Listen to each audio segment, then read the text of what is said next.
Bill passes, teachers would be able to take interviews for another job during the school year and accept offers for the following year. Now, some feel the changes would only bring districts more staffing uncertainties.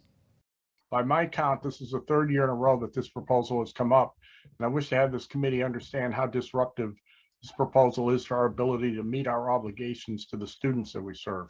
In the Vermont legislature, there's a push to give teachers more control over their contracts by allowing them to job search before their current agreement ends. Mark Tucker is the superintendent of the Caledonia Central Supervisory Union. He says he's not thrilled about this bill.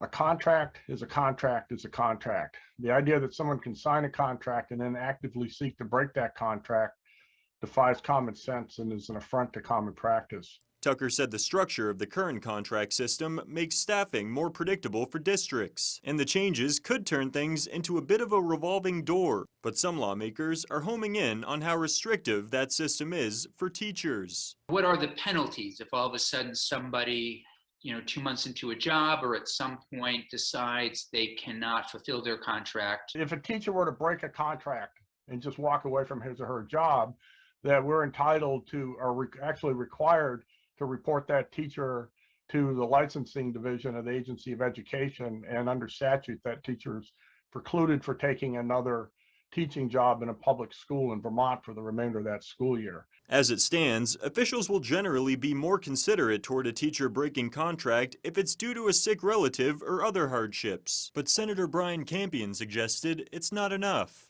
If a teacher needs to take a position or wants to, let's just say, leave the career, it does strike me as rather punitive to have a teacher not be allowed to be licensed.